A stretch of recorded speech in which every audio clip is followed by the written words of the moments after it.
Hey everybody, so I've got here this box. It's very heavy. It's not a Blu-ray disc player as the box says. It's actually a box that is full of old scripts. And I have not opened this box since I packed it up back in, I don't know, 2002, 2003. And inside here is my scripts to Final Fantasy X. So I thought it would be fun to open it up and see what we find. There's other scripts in here too, but most specifically, ooh, what will we find? Oh, by the way, I used my Clone Wars Swiss Army knife. I don't know if you can see that. Clone Wars Swiss Army knife. We've got a lot of cool things in here. Boy, this brings back memories. 2003. This is one of my storyboards for the Clone Wars micro series. Look at that. That's a whole other episode, but right now I'm devoting things to Final Fantasy X for all of you throughout this month while I've been spending time talking about Final Fantasy X, and we're going to be doing a giveaway at the end of the month. If you haven't already gone to jamesarnoldtaylor.com, gone on the Jat Show and submitted your suggestions of what the music was that I had on a CD that I played in another video on my channel that you can look for and find, Lost Music of Final Fantasy, and you'll be able to submit your answers there.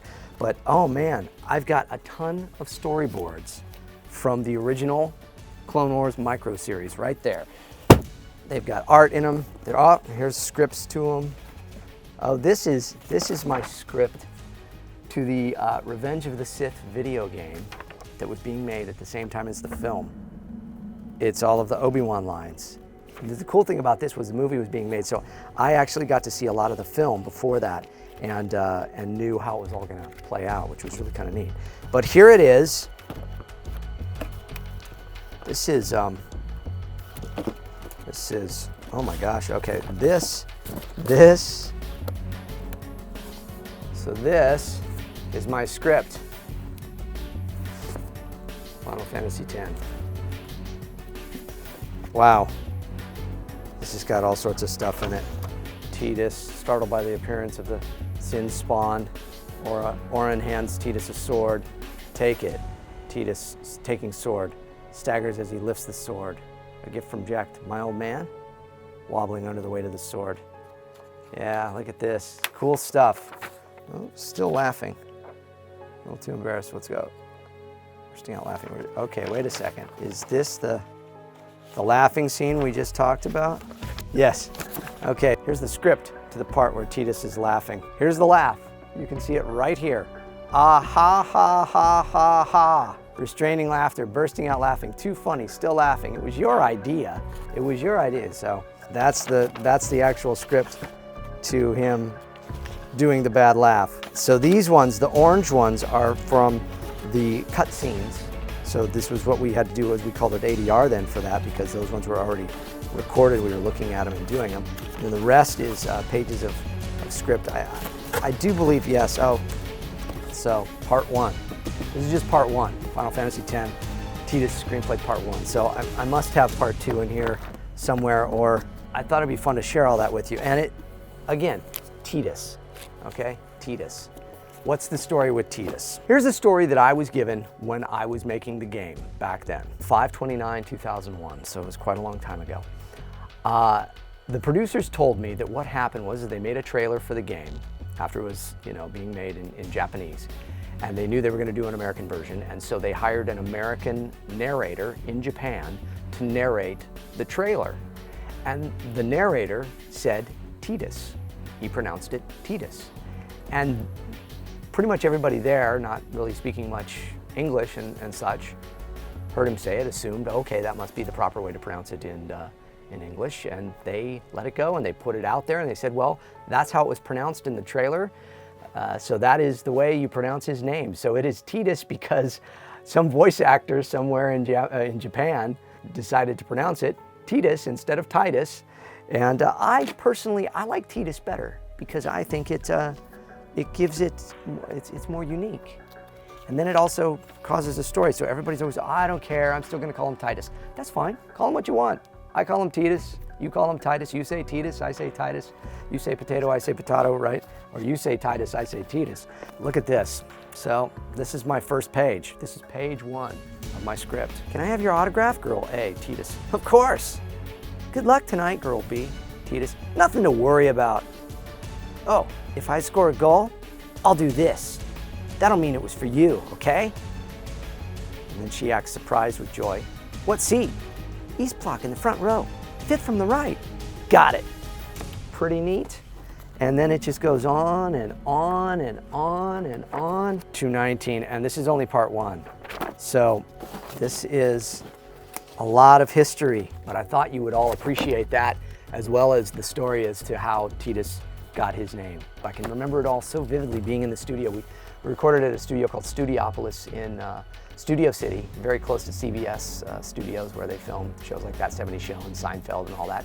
Going there every day and spending 4 hours a day, and some days we would do double shifts where we would do 2 sessions, and I would do 2 4-hour sessions. So we would do a session in the morning, start at 9 in the morning, then go to lunchtime, have a lunch, hour lunch, and then come back to it and go and work to the rest of the day.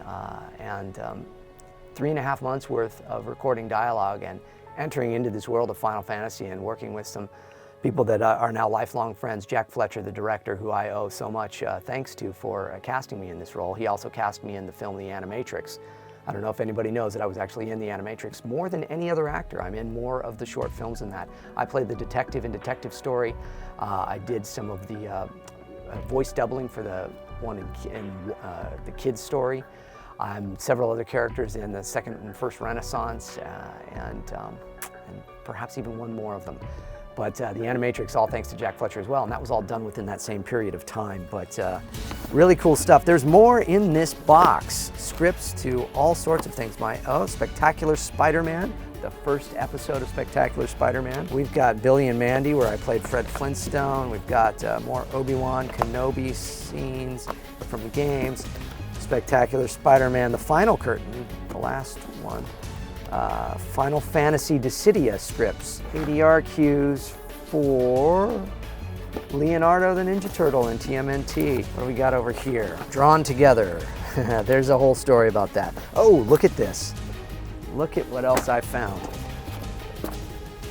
Final Fantasy X-2, Shuyin script, and then Tidus scripts. I actually have some footage of me on the set of Final Fantasy X-2, and I'll have to try to dig it up because it's on an old mini DVR tape somewhere, and if I can get it and get it out there this month, I'll show it to y'all. But yeah, look at this, more Final Fantasy X stuff, X-2 scripts, all my scripts for Final Fantasy X-2 as well. Johnny Test scripts, Hellboy, the animated movie. I played Professor Broom in that. Here's my casting, look at this. This is casting specifications for Fred Flintstone. This is the first audition pieces I got to audition for Fred Flintstone back, probably about 12 years ago now. My post-Fruity Pebbles, part of the good breakfast. Bonnie! That was the stuff, but they gave the whole description of Fred, and really great stuff. Anyways, a lot of memories here, a lot of Final Fantasy memories. Thanks for joining me here and taking a look at all of it. Please subscribe to my channel if you haven't already. Please spread the word as well. Got a lot of great stuff, a lot of great stories. We have a show coming out called Jat Show. It is my show, James Arnold Taylor, Jat Show. We're going to be interviewing and talking with all my friends that are voice actors and different celebrities in the world of showbiz, and artists and writers and producers and all of that as well. Next month, we're devoting time to Ratchet and Clank since the movie is coming out. In fact, tomorrow I am off to WonderCon here in Los Angeles, where I will be talking on a Ratchet and Clank panel, as well as on Sunday doing a Batman the Brave and the Bold panel where we're going to do a sing-along to the old Music Meister. And I got to sing as Green Arrow again. A lot of fun. So, hope you join me, and please subscribe. Thanks so much. We'll see you next time. Thanks again for listening to my story.